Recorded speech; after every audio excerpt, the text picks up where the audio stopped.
welcome to Rima Alessandra. Such a pleasure to speak to you again. I had the privilege of speaking with you this summer over our radio program, which the interview can be aired and listened to in its entirety on our website, www.imlietova.com. Thank you, Rima. It's such a pleasure to speak to you again. I'm excited to be here. Thank you. Can you share a little bit about your current project, Game Changer? Absolutely. So Game Changer is a film about Lithuania's freedom fight. So we're discussing the origin of Lithuanian national identity and how that spearheaded Lithuania's innate need to be free. So throughout both Soviet occupations and then eventually becoming free again in 1991. So that's a very tiny nutshell of what we're doing right now. Currently, we're in year 2.5 of the film, and we're working through our interview collection. So we're filming on location in Vilnius, Lithuania right now, and we'll be interviewing throughout different cities of Lithuania. And we're also in the middle of our archival research. So we're in the genocide archives, we're in archives in Šiauliai. We're everywhere right now, gathering the rest of our research that we need so we can go into the final phase of putting the film together. Amazing, and I really respect your fortitude and working continuously for so long on a project. So thank you very much. What aspect do you enjoy best, the producing or the directing, or is it a combination of the two? What are you most passionate about? So I guess when it comes right down to it, I am a historian, and for me, my favorite part of the entire thing is getting to interview people and having that conversation about them and what their story is and how they contributed to Lithuania's freedom movement. And there's something to be said about being the one who gets to be behind the camera, and not even just like the producing or the directing part, but just getting to have that human connection with someone else and being able to hear their truth and their story. It's amazing work that you do. What are some of the biggest challenges filming on location in Lithuania? The biggest challenges, sometimes, there can be a bit of a language barrier. It just depends. And, if someone is worried about their English, they get concerned and a little bit nervous. So it's, the thing to say is always, it's okay, you speak whatever language, you can speak your mind in. So we do that. But really, sometimes challenges can be transportation, but like small stuff like that. For the most part, we haven't had too many. Of course, there's always technological challenges every now and then where equipment decides to be a little bit temperamental. But for the most part, we've been blessed to not have any really devastating challenges, just a couple of little technical issues here and there. What's the best part? Like, what do you love about being there in Lithuania and filming? For me, my family has very deep roots in this country, and this was kind of, part of the middle of the journey that I've taken to rediscover where I come from.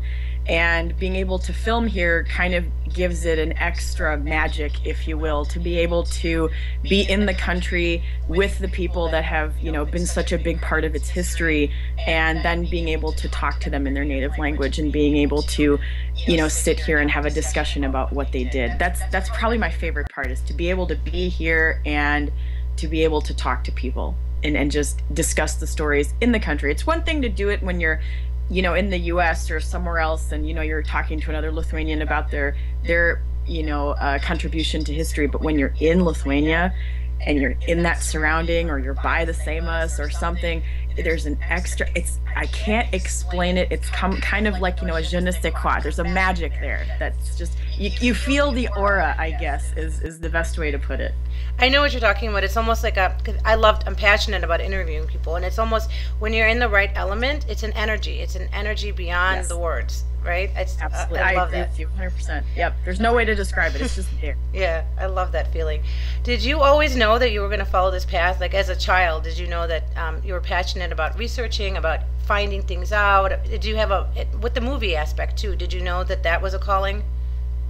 As a kid, I think I went through, as a kid, we always want to be an astronaut or a doctor or fireman or something. I think I went through 6 different things I wanted to be. And then as I started to get into world politics, and I started to get into different types of news and things that happen in our world, I kind of started to discover that there's a big place out there. But there's a lot of people that don't know about Lietuva. Like a lot of people that have no idea where it is or who we are or what we do, because everybody thinks we're a part of Russia. So in my teen years and my later teens, and when I got into university, I was, I'm a political science and a philosophy double major. So in my political science classes, we talk about, the Cold War and like the end of World War II and things like that. And, we talk about the USSR, but Lithuania and its fight for freedom or the partisans never really came up. And so for me, that was exceptionally frustrating. Because that was right around the time where I started to really get into my heritage and really want to know about where I come from. My grandparents are displaced persons. So just listening to those stories, when I was younger, I couldn't understand why there was no mention of it in my university classes, even my history classes, because I have a minor concentration in history. So what I did at that point in my early 20s is every paper I could get away with writing about Lietuva, I did. And I don't know if it irritated my professors or not, but I didn't really care, because it gave me the opportunity to educate people. In every presentation I gave, if I could do it about Lithuania, if I could absolutely weasel it in, I did it.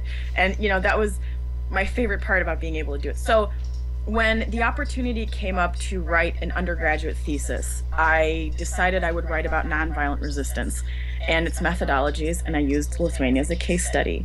And through that, I won a scholarship to go research in Lithuania, which was my first solo trip. It was the dead of winter 5 years ago, and it was one of the best experiences of my entire life. And I recorded all of my interviews on this dinky little camera, so with video and whatever, so I guess you could kind of say it was foreshadowing. But I have to say, I don't think I ever thought I would be here. If you told me 5 years ago I'd be making a movie, I'd be like, you're crazy, that's funny. Like, I would never know it. So essentially, I was out of university, I think. I graduated already, and I saw the other Dream Team, and which I love. Big shout out to Matos Matkevičius. I haven't talked to him in a while, so I hope he's listening. But if he gets a chance, hi. But I loved his movie, and for me, I think it was the first time I'd ever seen a more mainstream English language documentary that just opened the door, just a tiny crack as to what life was like for Lithuanians oppressed by the Soviet Union. And that, to me, that was like a big wow moment. So I thought about it, and for a year I was like, do I do it? Do I do it? Do I make an actual movie about that? Do I do it? And then in March of 2012, I asked a friend of mine that January, I said, if I ask you to create a logo for a movie, can you do it quietly? And we quietly released it on March 11th, 2012, and that's when all of this madness and wonderfulness started, and I took the plunge. And the way I see it is, I took a flying leap off the cliff with all the faith that I have, and I'm still flying. So hopefully I'm going to reach the other end, but for now, you will. I'm still flying. I have faith. Yeah. I don't know that I would ever. This is probably the craziest and awesomest thing I've ever done. I will say that. But I don't know that my younger self would ever have believed me that I'm doing this right now. But yeah. I think that's amazing. It's almost like you had an inner calling that you just kept. It was like a scratch that just kept at you, and I think that's amazing. Yeah, exactly. Yeah, you're like living your highest self, or your highest, what you're supposed to do out there. So I think that's amazing. And please keep sharing your work with us. It'll be an honor to put it on our site and let other people know what you're doing. Absolutely. I have 2 more questions for you. First of all, one of our biggest goals here at I Am Lietuva is we want to unite people, and even people who don't speak Lithuanian. We're still culturally tied, most importantly by our foods. So I wanted to ask you, what's your favorite Lithuanian food?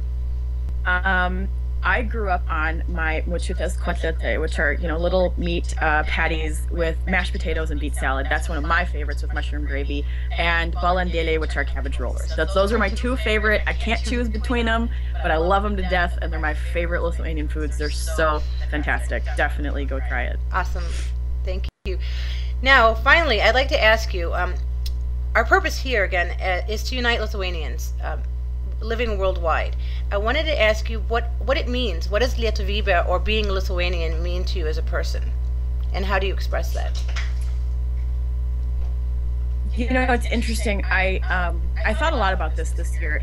Being the 25th anniversary of independence for Lithuania, and being asked to give a speech for the first Lithuanian Independence Day of February 16th. That was the same question that was posed to me.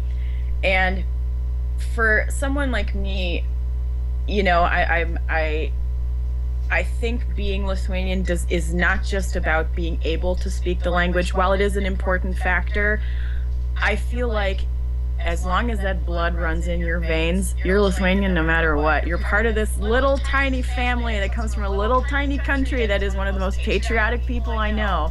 And my definition of what is Viva, it's what you give back to your roots. It's not about speaking the language only, it's what you do, whether it's being an ateitininkė or a skautas, or dancing tautiniai šokiai, or singing in the choras, like whatever you do to give back to your community, that is Lietuvybė. It's what you do to keep our heritage alive. And that's what I'm doing with my film. That is my contribution to my Lietuvybė, is what I do to share the stories of our country. Beautifully articulated. Thank you so much, Rima. It's been a true pleasure to speak to you again, and I look forward to doing it again. I'd love to highlight and also inform others about your current project and anything else that you decide to work on. Thanks again, and have a lovely evening. Thank you so much, you too.